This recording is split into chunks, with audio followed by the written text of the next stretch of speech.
తెదేపా polit bureau సమావేశం అనంతరం chief whip Kalva Srinivasulu మాట్లాడుతున్నారు. ప్రత్యక్ష ప్రసారం ద్వారా చూద్దాం. ఈరోజు మరి పెన్షన్ల పంపిణీ కార్యక్రమం జరుగుతూ ఉంది. అట్లాగే రైతుల రుణమాఫీకి సంబంధించి 24,000 కోట్ల రూపాయల డబ్బులు ఇచ్చినా ఎక్కడా అవినీతికి తావలేకోకుండా పూర్తి పారదర్శకంగా జవాబుదారీతనంగా ఈ కార్యక్రమాలను అమలు చేస్తూ ఉన్నాం. డ్వాక్రా సంఘాల మహిళల విషయంలో కూడా మరి వాళ్ళకిచ్చే డబ్బుల్ని మేము పూర్తిగా వాళ్ళ అకౌంట్లో కట్టడం ద్వారా అవినీతికి తావులేని పంపిణీ విధానాన్ని ఆంధ్రప్రదేశ్ రాష్ట్ర ప్రభుత్వం చేస్తూ ఉంది. ఇవన్నీ కూడా చాలా ఉపయోగమైన కార్యక్రమాలు. దీనివల్ల ప్రజలు ముఖ్యంగా బడుగు బలహీన వర్గాలు, పేదలు, దారిద్ర్య రేఖ దిగువనున్న మరి సామాన్యులు ఎంతగానో లబ్ధి పొందుతున్నారు. పంపిణీ విధానం కూడా దేశానికే తలమానికంగా ఉంది. వీటన్నిటిని కూడా సమీక్ష చేసుకున్నాం. దాంతోపాటు ప్రధానంగా ఈరోజు అమెరికాలో భారతీయుల పట్ల కానీ లేదా తెలుగు వాళ్ళ పట్ల కానీ జరుగుతున్న దాడుల పట్ల పాలిట్ బ్యూరో తీవ్ర ఆందోళన వ్యక్తం చేసింది. వచ్చే పార్లమెంటు సమావేశాల్లో ఈ అంశాన్ని ప్రత్యేకంగా ప్రస్తావించడంతో పాటు మరి అమెరికాలో భారతీయులకు, ప్రవాస భారతీయులకు లేదా ప్రవాసాంధ్రులకి పూర్తి రక్షణ కల్పించడానికి కేంద్ర ప్రభుత్వం ద్వారా మరి తగిన ఒత్తిడి తీసుకురావాలని కూడా నిర్ణయించడం జరిగింది. పాలిట్ బ్యూరో తీర్మానం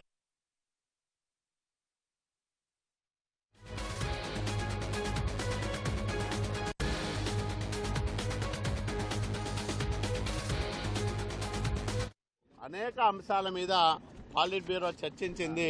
దానికి సంబంధించిన వివరాలని చంద్రశేఖర్ రెడ్డి గారు చెప్తారు. తెలుగుదేశం పార్టీ తెలంగాణ శాఖ చేస్తున్న కార్యక్రమాల గురించి ఎప్పటికప్పుడు వారు సమాచారం తీసుకుంటూనే ఉన్నారు. మేము కూడా వారికి సమాచారం పంపిస్తున్నాం. అదేవిధంగా సంక్షేమ నిధికి సంబంధించి కూడా మరి కార్యకర్తల సంక్షేమ నిధి దాన్ని కూడా సమీక్ష చేసుకోవడం. దాంతోపాటు మార్చి 29 ఆవిర్భావ దినోత్సవాలు వస్తున్నాయి. ప్రత్యేకించి తెలుగుదేశం పార్టీ ఆవిర్భావ దినాన్ని ముందుగానే ఏర్పాట్లు ప్రారంభించి పెద్ద ఎత్తున ఈ కార్యక్రమాన్ని చేయాలని చెప్పి కూడా ఈ సమావేశంలో మేము నిర్ణయించుకున్నాం.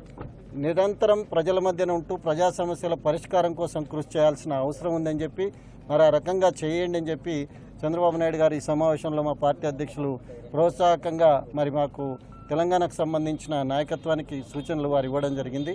మరి అదే కాకుండా ఈ రాష్ట్రంలో, దేశంలో ప్రత్యేకించి ఎక్కడ తెలుగు వాళ్ళు ఉన్నా వాళ్ళ రక్షణ కోసం, వాళ్ళ అభివృద్ధి కోసం, వాళ్ళ సంక్షేమం కోసం తెలుగుదేశం పార్టీ అంకితభావంతో కృషి చేస్తుందని చెప్పి కూడా ఈ సమావేశంలో మరొకసారి పునరుద్ఘాటించడం జరిగింది.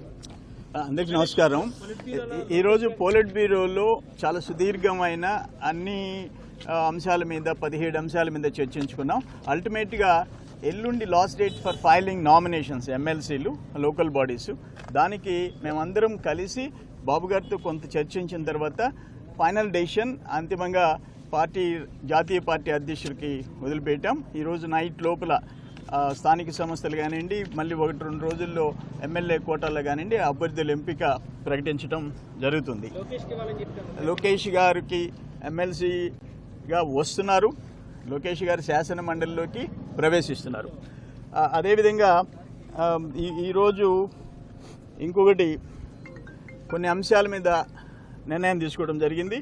నిరుద్యోగ భృతి, ఆ చదువుకున్న వాళ్ళ క్వాలిఫికేషన్ బట్టి 1000 రూపాయల నుంచి 2000 వరకు గతంలో ఎన్నికల హామీలో ఏమి ఇచ్చామో వాళ్ళు సోషల్ వర్క్ కూడా, అంటే సాంఘిక సేవకు కూడా గ్రామాల్లో పనికొచ్చేటట్టు వాళ్ళకి నిరుద్యోగ భృతి ఇచ్చిన వాళ్ళు ఏ విధంగా కోఆర్డినేట్ చేసుకోవాలో దాని మీద కూడా ఒక నిర్ణయం ముఖ్యమంత్రి గారు పాలిట్ బ్యూరో తీసుకున్నారు. త్వరలోనే దాన్ని ఇంప్లిమెంట్ చేయడం జరుగుతుంది. అదేవిధంగా అన్ని కార్పొరేషన్స్లో మొదటి దశలో అన్ని కార్పొరేషన్స్లో ఎన్టీఆర్ క్యాంటీన్స్ మొదలుపెట్టడం జరుగుతుంది.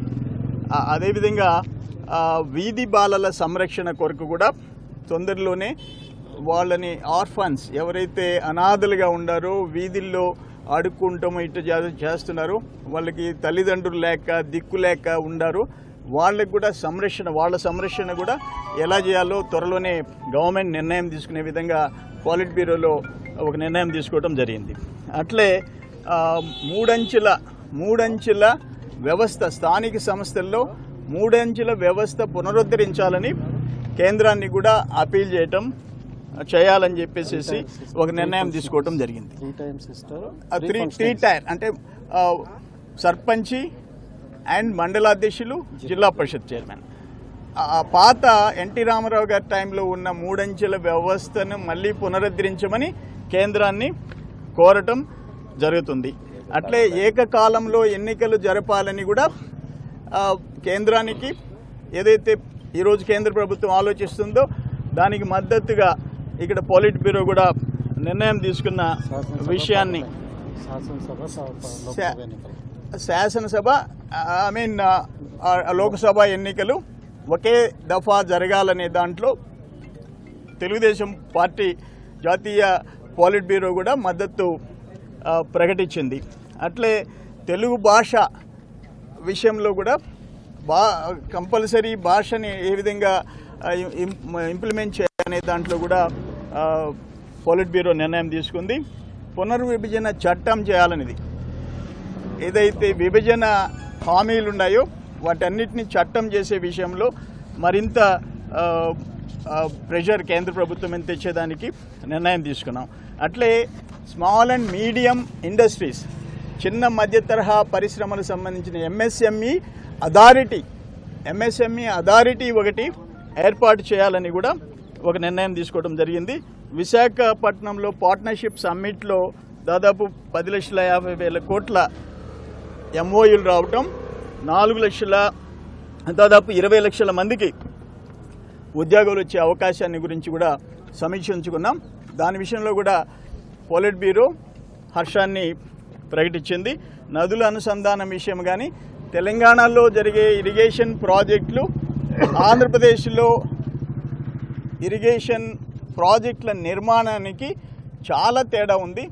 ఇక్కడ ప్రాజెక్టులన్నీ త్వరితగతిన డే అండ్ నైట్, రాత్రింబౌళ్ళు నిర్మాణం వేగంగా వార్ఫుల యుద్ధ ప్రాతిపదికన జరుగుతున్నాయి అనేది తెలంగాణ సభ్యులు కానీ మిగతా వాళ్ళ హర్షం వ్యక్తం చేసిన విషయాన్ని మేము తెలియజేస్తున్నాం.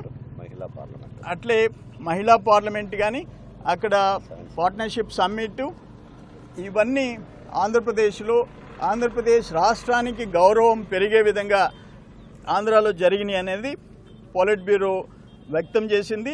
శాసనసభ, శాసన మండలి ఇంత త్వరితగతిన ఇక్కడికి వచ్చి రేపు సమావేశాలు ఇక్కడి నుంచే ప్రారంభమయ్యే పరిస్థితిని కూడా ఒక రకంగా అందరూ సంతోషాన్ని వ్యక్తం చేశాం. తెలంగాణ సభ్యులు వీళ్ళందరం కూడా టోటల్గా ఇంత షార్ట్ టైంలో పరిపాలన మొత్తం హైదరాబాద్ నుంచి అమరావతికి వచ్చి పరిపాలన సాగించడానికి కూడా అందరం హర్షం వ్యక్తం చేసిన విషయం తెలియజేస్తున్నాము. ఒకటి, ఇక్కడ చంద్రన్న బీమా విషయంలో కూడా అందరం ఇది ఒక అద్భుతమైన పథకం. 2.5 కోట్లు, దాదాపు 2.5 కోట్ల మంది పేద జీవితాలు బీమా చేయించటం, వాళ్ళకి ఇన్సూరెన్స్ వచ్చేదానికి, వాళ్ళు మామూలుగా చనిపోతే 30,000, యాక్సిడెంట్లో చనిపోతే 5 లక్షలు, అంగవైకల్యం జరిగితే 3,60,000, చదువుకునే పిల్లలకి స్కాలర్షిప్స్, ఇటువంటి పథకాన్ని యునానిమస్గా ఎవ్వరూ మేము ఊహించలేదు. ఎన్నికల్లో హామీ ఇచ్చిన పథకం కాదు, ఎవరో కోరిన పథకం కాదు, ముఖ్యమంత్రి చేసిన నిర్ణయం. అది అందరం హర్షించిన విషయాన్ని నేను తెలియజేస్తున్నా. దీనికోసము 270 కోట్లు పేదోళ్ళ జీవితాలు ఇన్సూరెన్స్ చేసేదానికోసం 270 crores చంద్రబాబు నాయుడు గారు ప్రభుత్వం పే చేస్తుందన్న విషయాన్ని మేమందరం చాలా సంతోషాన్ని వ్యక్తం చేశాం. అల్టిమేట్గా శాసన మండలి సభ్యులందరినీ ఈరోజు రాత్రి వరకు ముఖ్యమంత్రి గారు అందరూ కలిసి ఆయన ఎవరెవరితో చర్చించాలో, జిల్లాల వారీగా ఉండే స్థానిక సంస్థలు కాబట్టి జిల్లా నాయకత్వాలతో మాట్లాడి ఈరోజు రాత్రి లోపల ఆ అభ్యర్థుల ఎంపిక పూర్తి చేయాలని చెప్పేసి నిర్ణయం తీసుకున్నాం.